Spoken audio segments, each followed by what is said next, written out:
Good morning students, हमारा शुरू करते हैं हम आज की क्लास।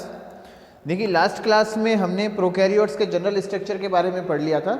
हम लोग पढ़ रहे हैं कि प्रोकैरियोटिक और यूकैरियोटिक जो ऑर्गेनिज्म होते हैं उनके बारे में, और उनमें हम जनरलाइज स्ट्रक्चर यानी कि प्रोकैरियोटिक कोशिकाएं और यूकैरियोटिक कोशिकाओं की संरचना के बारे में हम अध्ययन कर रहे हैं।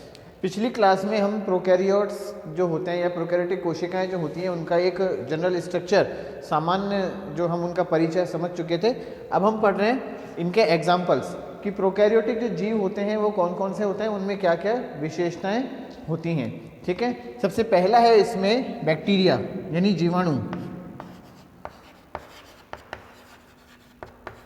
पहले प्रकार का जो है वो हम पढ़ रहे हैं वो है बैक्टीरिया यानी जीवाणु। जीवाणु ये सबसे प्रिमिटिव टाइप के जो हैं ऑर्गेनिज्म हैं। सबसे पहले इवोल्यूशन के टाइम में, उद्विकास में सबसे पहले इनका जन्म हुआ था। इनमें प्रिमिटिव केंद्रक, प्रिमिटिव न्यूक्लियस यानी कि पुरातन प्रकार का केंद्रक इनमें पाया जाता है। प्रिमिटिव न्यूक्लियस यानी कि आद्य केंद्रक इनमें उपस्थित होता है। आद्य केंद्रक के बारे में हम लोग उस दिन पढ़ चुके थे कि क्या होता है आद्य केंद्रक। ये इस प्रकार का केंद्रक होता है जिसमें क्रोमेटिन मटेरियल जो होता है वो खुला होता है, ओपन होता है, और किसी प्रकार की कला यानी कि किसी प्रकार की मेम्ब्रेन के अंदर एनक्लोज्ड नहीं होता। ठीक है, तो सबसे पहला है क्या है कि इनमें प्रिमिटिव प्रकार का न्यूक्लियस इनमें उपस्थित होता है। आद्य प्रकार का इनमें केंद्रक होता है। एक कोशिकीय के जीव होते हैं, दीज आर यूनिसेल्यूलर। एक कोशिकीय होते हैं ये।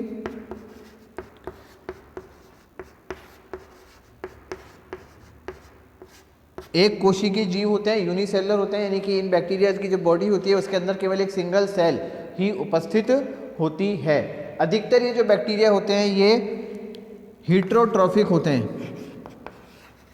हीट्रोट्रॉफिक यानी कि विषमपोषी, इसको हम हिंदी में बोल सकते हैं विषमपोषी।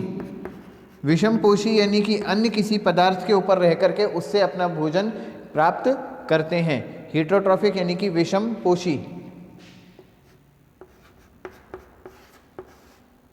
ये होते हैं हीट्रोट्रॉफिक होते हैं यानी कि विषमपोषी होते हैं, किसी अन्य पदार्थ के ऊपर रह करके ये अपना भोजन प्राप्त करते हैं। अधिकतर पैरासाइट होते हैं जो किसी दूसरे पदार्थ के ऊपर रहते हैं और उससे ही अपना भोजन प्राप्त करते हैं। ये विषमपोषी होने की स्थिति में ये या तो परजीवी होते हैं यानी पैरासाइट,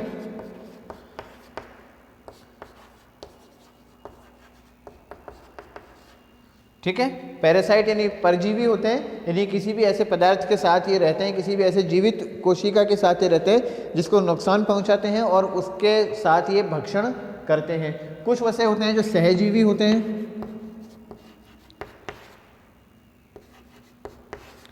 कुछ जो होते हैं वो सहजीवी होते हैं। सहजीवी को इंग्लिश में, मुझे इंग्लिश में पता नहीं इसे क्या बोलते हैं, मैं आपको बाद में देख के बता दूंगा। सहजीवी यानी कि ये नुकसान नहीं पहुंचाते, किसी अन्य जीव के साथ रहते हैं और उसके साथ सहता में जीवन गुजारते हैं, यानी कि उसको किसी प्रकार का नुकसान नहीं पहुंचाते, उसको नुकसान ना पहुंचाते हुए उससे अपना भोजन या स्थान प्राप्त करते हैं। तो हीट्रोट्रॉफिक यानी विषमपोषी। कुछ इनमें होते हैं जो ऑटोट्रॉफिक भी हो सकते हैं, यानी कि अपना भोजन खुद बनाते हैं। कुछ बैक्टीरिया इसमें ऐसे होते हैं जो ऑटोट्रॉफिक भी हो सकते हैं। ऑटोट्रॉफिक यानी कि स्वपोषी। ऐसे बैक्टीरिया जो होते हैं ये अपना भोजन का निर्माण खुद करते हैं। इसके लिए इन बैक्टीरिया के अंदर कुछ विशेष प्रकार के वर्णक जो है वो उपस्थित होते हैं, वर्णक पाए जाते हैं जो कि बैक्टीरियोविरिडिन और बैक्टीरियोक्लोरोफिल हो सकते हैं। कुछ विशेष वर्णक यानी कि पिगमेंट इनमें उपस्थित होते हैं। वर्णक यानी कि पिगमेंट इनके अंदर प्रेजेंट होते हैं। ये पिगमेंट कौन से हो सकते हैं? बैक्टीरियोविरिडिन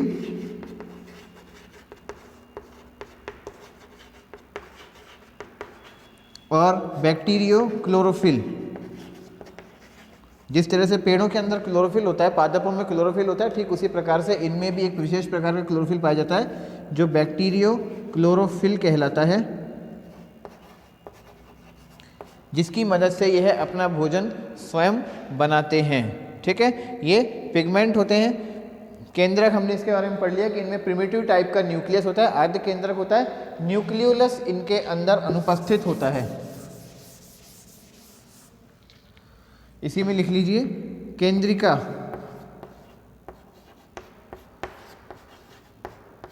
यानी न्यूक्लियोलस अनुपस्थित होता है, एब्सेंट होता है। अनुपस्थित यानी कि एब्सेंट, एब्सेंट को हम इस तरह से लिख देते हैं, ठीक है ना। एब्सेंट को हमने समझने के लिए इस तरीके से लिख दिया, वो इनमें क्या है, एब्सेंट होता है। तो ये हो गई बात इनकी। इसके अलावा इनमें माइटोकॉन्ड्रिया,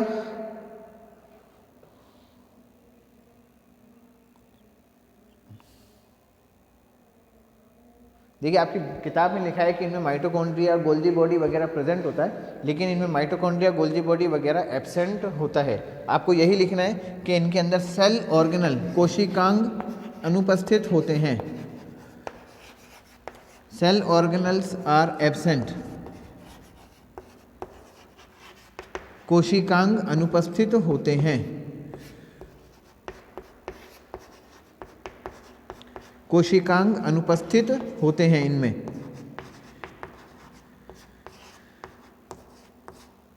किसी प्रकार का कोशिकांग इनमें नहीं पाया जाता, वो इनमें अनुपस्थित होता है।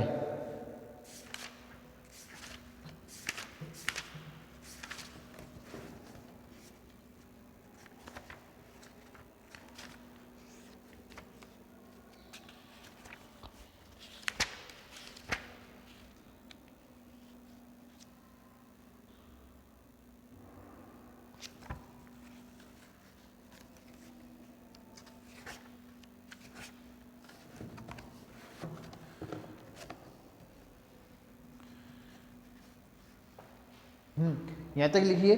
फिर हम आगे देखते हैं इनमें जो डीएनए होता है, डीएनए की हम बात करें, डीएनए जो इनके अंदर होता है वो सर्कुलर और नेकेड क्रोमोसोम से बना हुआ होता है। डीएनए, या हम इसको और सही कह सकते हैं कि जेनेटिक मटेरियल,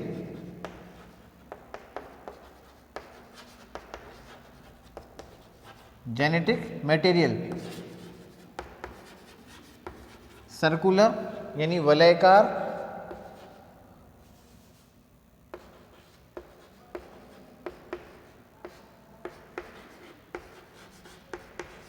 निकेट यानी नग्न होता है, ठीक है।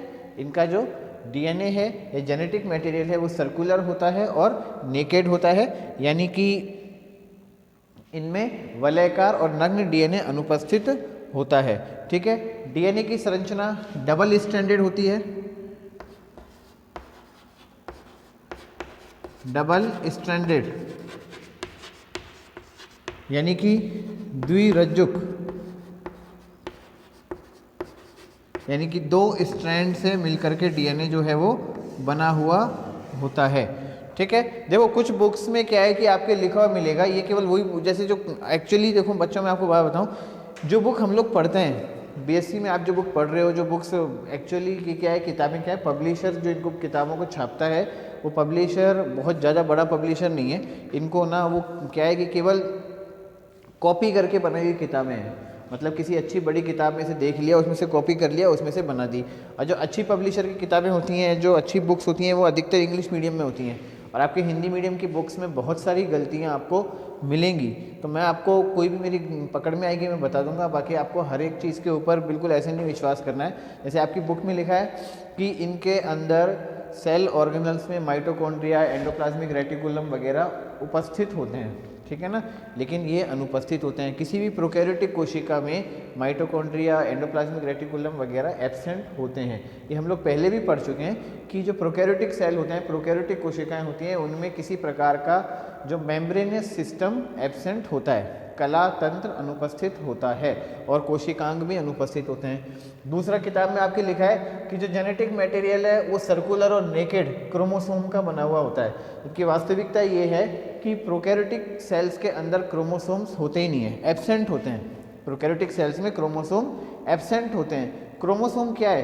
क्रोमोसोम एक प्रकार का बहुत कॉम्प्लेक्स स्ट्रक्चर है जो कि डीएनए प्लस हिस्टोन प्रोटीन से मिलकर के बनता है। जब हम यूकैरियोटिक सेल्स पढ़ेंगे, कोशिकाओं के बारे में अध्ययन करेंगे, जब हमें पता चलेगा कि क्रोमोसोम का स्ट्रक्चर जो है वो क्या है। एक कॉम्प्लेक्स स्ट्रक्चर है जो कि डीएनए प्लस हिस्टोन प्रोटीन, जो कि बेसिक नेचर के प्रोटीन होते हैं, उनसे मिलकर के ये बनता है। अब चूंकि हिस्टोन प्रोटीन्स के साथ मिलकर के ये कॉम्प्लेक्स स्ट्रक्चर प्रोकैरियोटिक कोशिकाओं में नहीं पाया जाता, इसलिए क्रोमोसोम नाम का कोई स्ट्रक्चर प्रोकैरियोटिक कोशिकाओं में नहीं होगा, चाहे वो बैक्टीरिया हो, चाहे वो साइनोबैक्टीरिया हो, किसी में भी हो, ठीक है ना, अनुपस्थित होता है। आपके बुक में लिखा है कि इनका जेनेटिक मटेरियल जो है वो आनुवंशिक पदार्थ सर्कुलर और नेकेड क्रोमोसोम का बना हुआ है। ये गलत बात है। इनमें जो डीएनए होता है वो सर्कुलर है, और नेकेड अगर लिखा है शब्द तो इसका मतलब क्रोमोसोम नाम का स्ट्रक्चर एब्सेंट है। अगर नेकेड लिखा है तो क्रोमोसोम नाम का स्ट्रक्चर जो है वो एब्सेंट है, क्योंकि इसका मतलब क्या है कि डीएनए जो है वो ओपन है, वो फ्री है। डीएनए किसी प्रकार के हिस्टोन प्रोटीन के साथ कॉम्प्लेक्स में नहीं है, ठीक है ना। अगर डीएनए कॉम्प्लेक्स में बना हुआ होता, डीएनए हिस्टोन प्रोटीन के साथ मिलकर के कॉम्प्लेक्स स्ट्रक्चर, जटिल संरचना बनाता, तो हम नेकेड शब्द कभी भी इस्तेमाल ही नहीं करते, ठीक है, क्योंकि वहाँ पे तो डीएनए जो है वो हिस्टोन प्रोटीन के साथ मिल गया, एक जटिल संरचना बना ली, हिस्टोन प्रोटीनों ने डीएनए को आराम से चारों तरफ से घेर लिया, और उसकी वजह से वो क्या हो गया, क्रोमोसोम में कन्वर्ट हो गया। जो संरचना है वो क्रोमोसोम में परिवर्तित हो गई। यहाँ पे ऐसा नहीं होता। नेकेड का मतलब क्रोमोसोम एब्सेंट। तो बुक में साफ लिखा है आपके, genetic material is composed of circular and naked chromosome. तो ये बात ही खत्म हो जाती है, क्रोमोसोम नेकेड होता ही नहीं, ठीक है ना। तो आप इस चीज़ को बुक में जो लिखा है उसके ऊपर मत जाना, जो मैं आपको बता रहा हूँ आपको वो चीज़ ध्यान रखनी है। इनका जो डीएनए है प्लस जेनेटिक मटेरियल, आप इसको कह सकते हैं, इनका जेनेटिक मटेरियल जो होता है वो सर्कुलर और नेकेड होता है। क्रोमोसोम पूरा जेनेटिक मटेरियल नहीं होता। क्रोमोसोम के अंदर जो केवल डीएनए होता है वही जेनेटिक मटेरियल होता है, ठीक है ना। तो इनका जेनेटिक मटेरियल सर्कुलर है, वलयाकार होता है, ठीक है, नेकेड होता है, नग्न होता है, यानी कि किसी हिस्टोन प्रोटीन के साथ वो जटिल संरचना नहीं बनाता।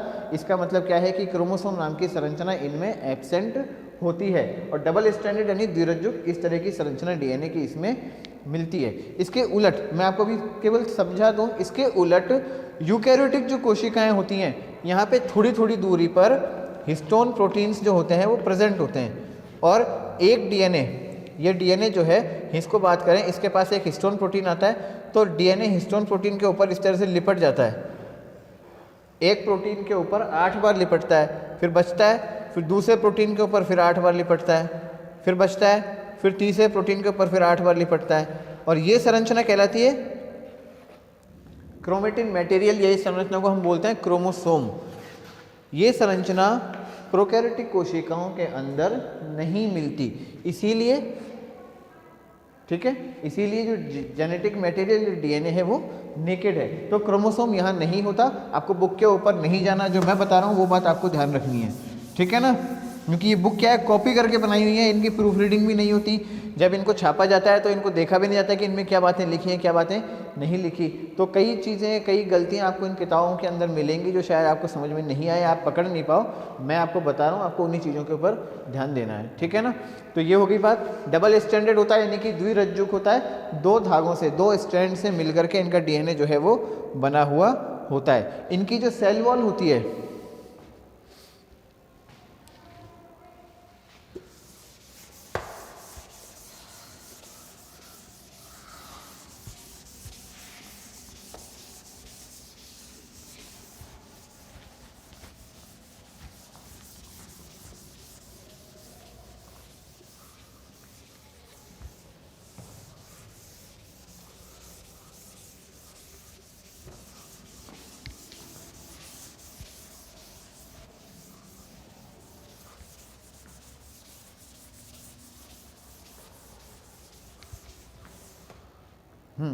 हम बात आते हैं इनकी सेल वॉल।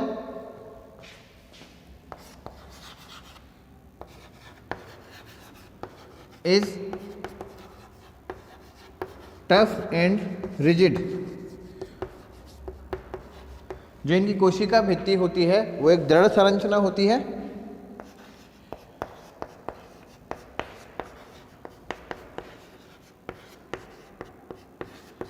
कोशिका भित्ति दृढ़ संरचना होती है,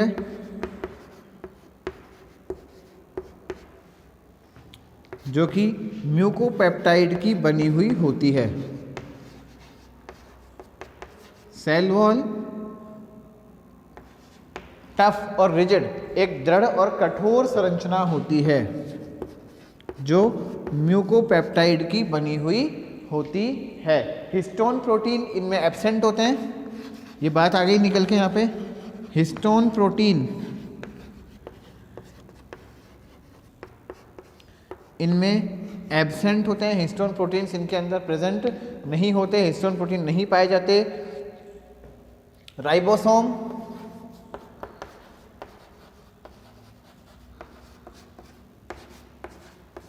(70S) टाइप का होता है, जो राइबोसोम है इनमें वो 70S टाइप का होता है। और जो रिप्रोडक्शन होता है यानी प्रजनन, वो बाइनरी फिशन के द्वारा होता है। रिप्रोडक्शन यानी कि प्रजनन द्विखंडन विधि या विखंडन विधि या बाइनरी फिशन के द्वारा होता है।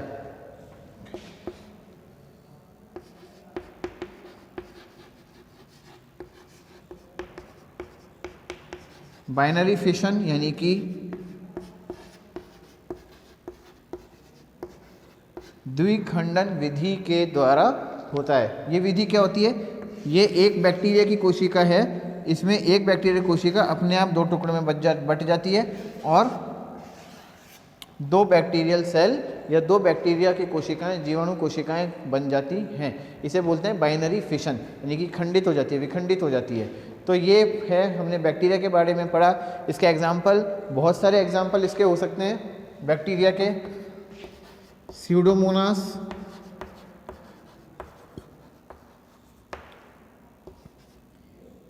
एशेरिशिया, एजेटोबैक्टर,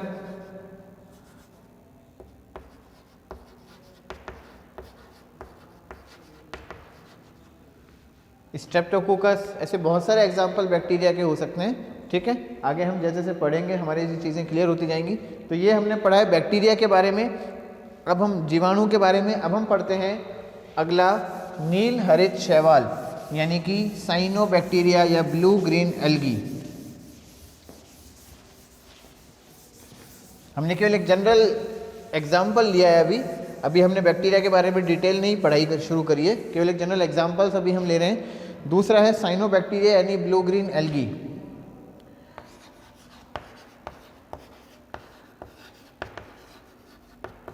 साइनोबैक्टीरिया यानी ब्लू ग्रीन एल्गी, नील हरित शैवाल।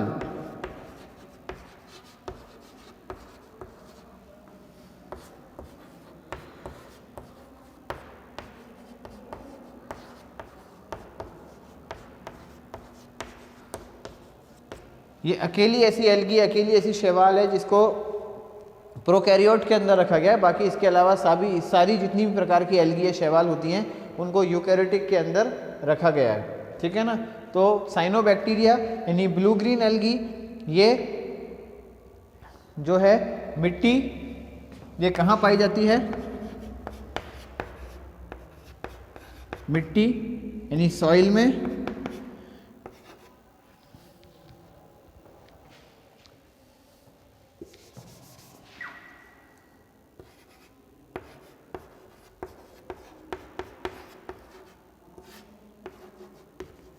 अलवणीय जल यानी fresh water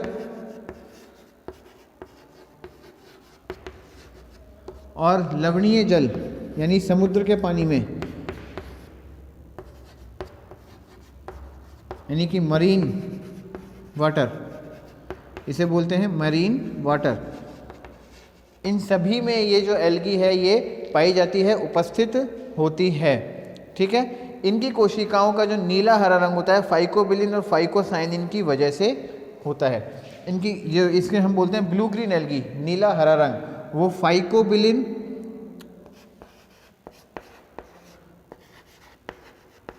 blue green colour जो होता है वो होता है फाइको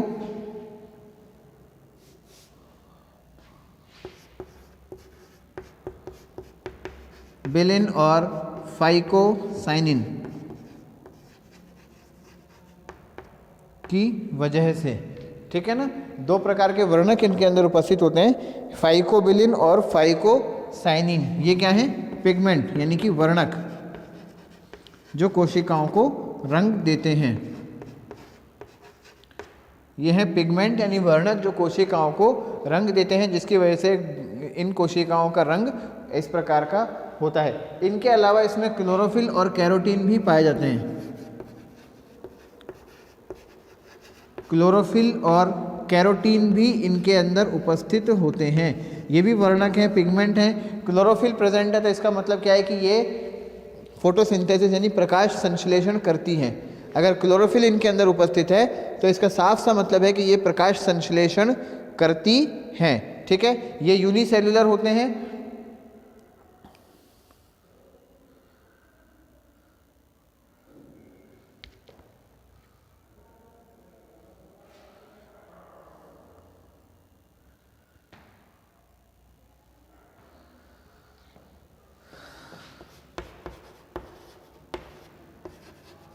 These are यूनिसेल्युलर। ठीक है, चल अवस्था यानी कि मोटाइल स्टेज इनमें अनुपस्थित होती है। चल अवस्था यानी कि मोटाइल स्टेज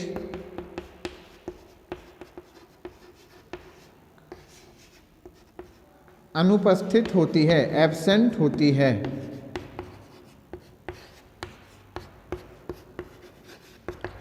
ठीक है ना, चल अवस्था इनमें नहीं पाई जाती, मोटाइल स्टेज इनमें नहीं पाई जाती इनके जीवन चक्र में। इनकी कोशिका भित्ति के चारों ओर स्लाइम लेयर प्रेजेंट होती है।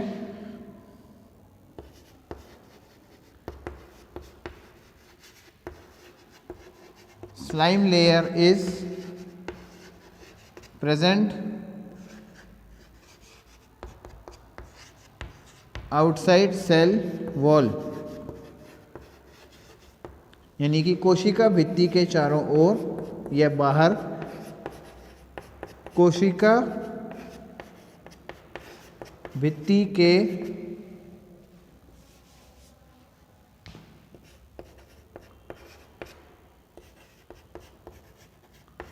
बाहर श्लेष्मा की परत होती है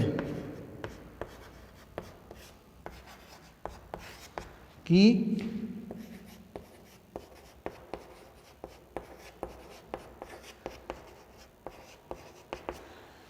होती है। ठीक है, कोशिका भित्ति जो है उसके बाहर इनमें श्लेष्मा की परत होती है। ठीक है बच्चों, अब हम आगे देखो, इसमें भी सभी प्रकार के कोशिकांग अनुपस्थित होते हैं।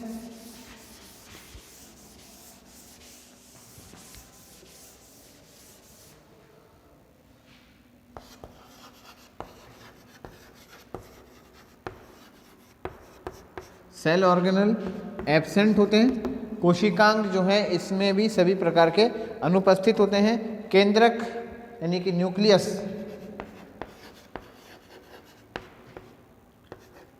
न्यूक्लियोलस न्यूक्लियोलस एब्सेंट होता है यानी कि केंद्रक और केंद्रिका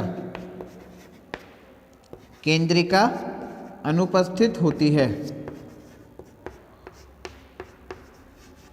ठीक है, एब्सेंट होती है, अनुपस्थित होती है। इसके अलावा हमने पढ़ा था कि इनमें बहुत सी थैलिकॉइड्स पाए जाता है। हमने आपको बताया था कि इनके अंदर थैलिकॉइड्स पाए जाते हैं। सैक लाइक स्ट्रक्चर्स इनके अंदर होती हैं, चपटी, उन्हें क्या बोलते हैं? थैलिकॉइड्स।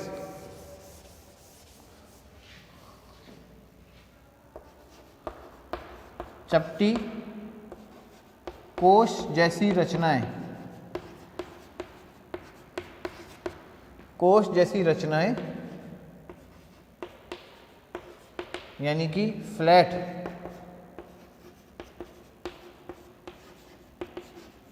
सैक लाइक स्ट्रक्चर होता है इनमें, इन्हें बोलते हैं थैलिकॉइड्स।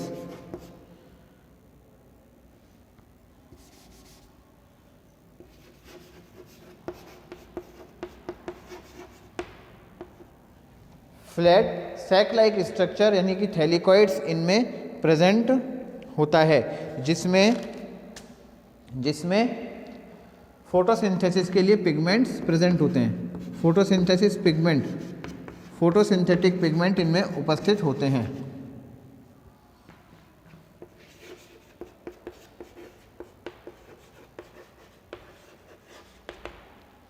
यानी कि प्रकाश संश्लेषण के लिए वर्णक। हमने पढ़ा कि इनमें क्लोरोफिल पाया जाता है, उपस्थित होता है, प्रेजेंट होता है। तो प्रकाश संश्लेषण का जो वर्णक है वो क्लोरोफिल ही है, और वो कहाँ मिलता है? थैलिकोइड्स में। प्रकाश संश्लेषण का वर्णक इनमें उपस्थित होता है। ठीक है, क्लोरोप्लास्ट इनमें एब्सेंट होता है। जो हायर प्लांट्स होते हैं उनमें ये जो वर्णक होता है, प्रकाश संश्लेषण का जो वर्णक होता है, पिगमेंट होता है फोटोसिंथेसिस का, ये क्लोरोप्लास्ट के अंदर प्रेजेंट होता है। लेकिन यहाँ पर क्लोरोप्लास्ट अनुपस्थित होता है, एब्सेंट होता है। तो यहाँ पे वर्णक कहाँ प्रेजेंट होता है? थैलिकोइड्स नाम की संरचना में। इनमें जो भोजन होता है वो साइनोफाइसिन स्टार्च और साइनोफाइसिन प्रोटीन के रूप में इकट्ठा होता है।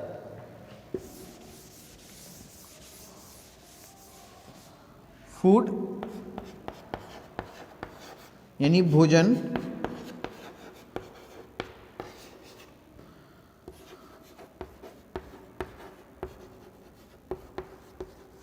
साइनोफाइसिन स्टार्च या प्रोटीन के रूप में इकट्ठा होता है। इसको हिंदी में भी यही बोलेंगे, साइनोफाइसिन स्टार्च या प्रोटीन के रूप में इकट्ठा होता है। ठीक है,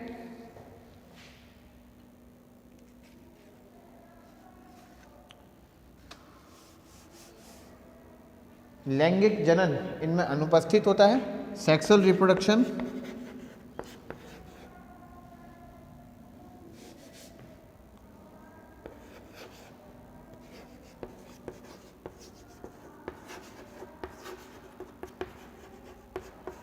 इनमें एब्सेंट होता है। एग्जाम्पल हो गए इसके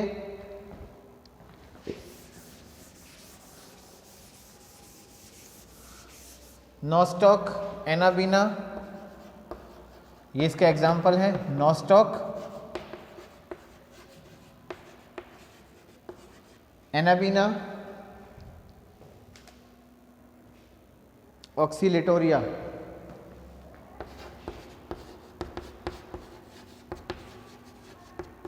ये इसके एग्जाम्पल्स हैं, उदाहरण है नॉस्टॉक, एनाबीना और ऑक्सीलेटोरिया।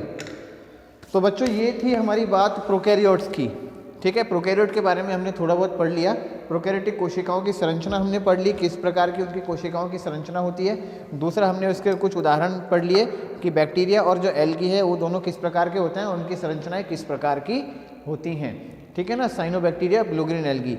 अब हम आगे हमारा इसके आगे कंटिन्यू कर रहे हैं। यूकैरियोटिक कोशिकाएं यानी यूकैरियोटिक सेल्स।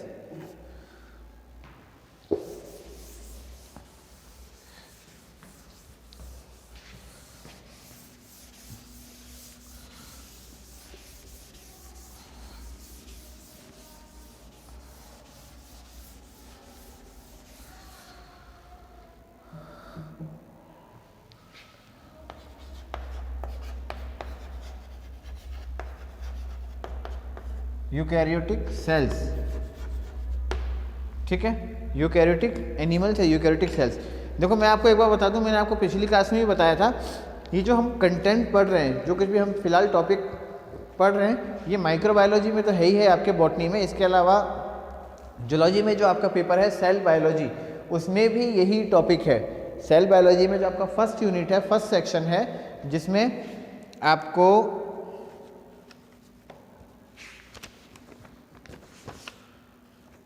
जूलॉजी में जो सेकंड पेपर है आपका सेल बायोलॉजी एंड जेनेटिक्स, उसमें जो फर्स्ट यूनिट है, उस फर्स्ट यूनिट में भी आपको ये प्रोकैरियोटिक और यूकैरियोटिक सेल्स के बीच में जो डिफरेंस है और स्ट्रक्चर है वो भी पढ़ना है।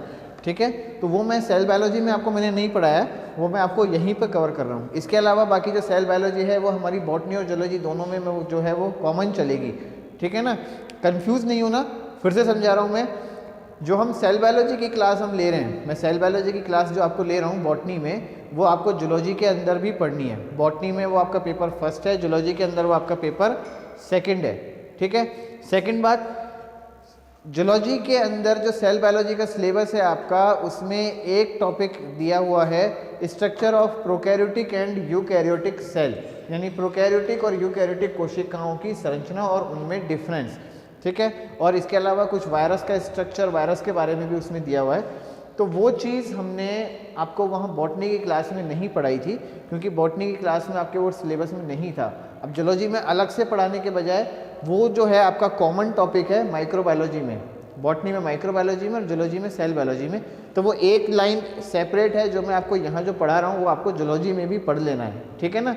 जूलॉजी में भी आपको जो पेपर सेकंड है सेल बायोलॉजी, उसमें टॉपिक है, फर्स्ट यूनिट में टॉपिक है structure of prokaryotic and eukaryotic cell. वो वाला कंटेंट आपको इस क्लास से भी ले लेना है, ठीक है, क्योंकि यही चीज़ आपको वहाँ पर भी मैं दो बार पढ़ा हूँ, उससे कोई फ़ायदा नहीं है, तो वो आपको वहाँ से पढ़ लेना है। इसके अलावा बाकी हमारी सेल बायोलॉजी, बॉटनी, जूलॉजी की कॉमन है, जो हमारी सेल बायोलॉजी की क्लास में अलग से चलता रहेगा, ठीक है ना। केवल प्रोकैरियोटिक यूकैरियोटिक सेल का स्ट्रक्चर जूलॉजी के अंदर पेपर सेकेंड फर्स्ट यूनिट, वो आपको केवल यहाँ से, ठीक है, माइक्रोबायोलॉजी की क्लास जो अपनी चल रही है बॉटनी वाली, उसमें से लेकर के पढ़ना है, ठीक है ना। यहाँ भी पढ़ना है और जूलॉजी में भी पढ़ना है। बाकी जूलॉजी का सेल बायोलॉजी में फिर से बता रहा हूँ, वो पूरा का पूरा बॉटनी के साथ आपका चलता रहेगा। बॉटनी की सेल बायोलॉजी, जूलॉजी की सेल बायोलॉजी कॉमन है, ठीक है ना। तो अब हम स्टार्ट कर रहे हैं यूकैरियोटिक सेल्स। यूकैरियोटिक सेल्स ये क्या है, थोड़ा सा हम अभी स्टार्ट कर रहे हैं, आज टाइम कम हो गया है। ये शब्द दो शब्दों से मिलके बना है, मैं आपको पहले भी बता चुका हूं, यू प्लस कैरियन, यानी कि नूतन केंद्रक। कैरियन का मतलब होता है केंद्रक, ठीक है, यानी कि ऐसी कोशिकाएं जिनमें नवीन प्रकार का केंद्रक पाया जाता है, वो कोशिकाएं कहलाती हैं यूकैरियोटिक सेल्स। जिनमें नवीन प्रकार का केंद्रक उपस्थित होता है, ऐसी कोशिकाएं कहलाती हैं यूकैरियोटिक सेल्स। नवीन प्रकार का केंद्रक का क्या अर्थ है, इनमें जेनेटिक मटेरियल जो है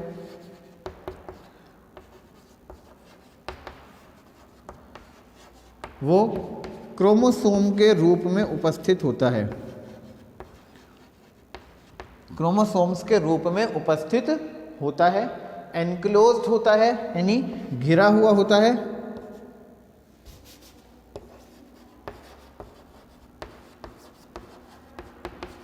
विद न्यूक्लियर मेम्ब्रेन,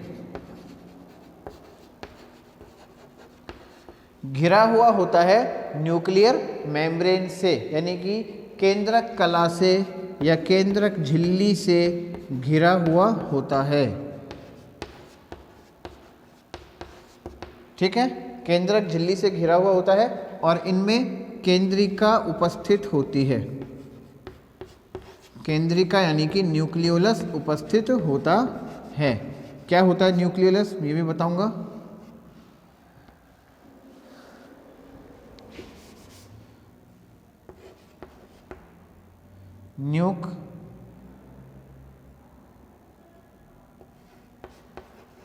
न्यूक्लियोलस इनके अंदर उपस्थित होता है।